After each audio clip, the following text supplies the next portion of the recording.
Камерный оркестр «Ля Примавера» во главе со своим бессменным руководителем маэстро Рустемом Абязовым представляет уникальный по формату проект «Абязов-фест». В первый фестивальный день вместе с оркестром выступит трио джазменов из Америки во главе с прославленным пианистом и композитором Мишей Пятигорским. Окунуться в атмосферу события можно будет в пятницу, хотя нашей съемочной группе сделать это удалось уже сегодня. Предлагаю и вам сделать то же самое без наших комментариев.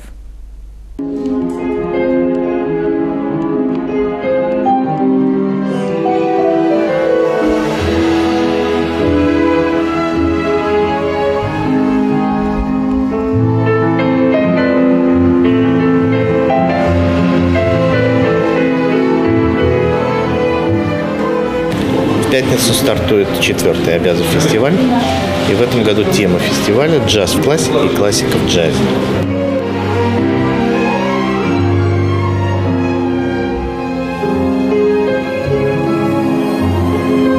Состоится 3 концерта, и все 3 очень с разнообразной программой, и приедут очень интересные музыканты. Первый концерт в пятницу, концерт открытия. Вместе с оркестром «Ля Примавера» выступит знаменитый американское трио Миши Пятигорского. Это блестящий пианист. Мы как-то уже выступали с этим трио на 3-м Абязов фестивале, и был ошеломляющий успех.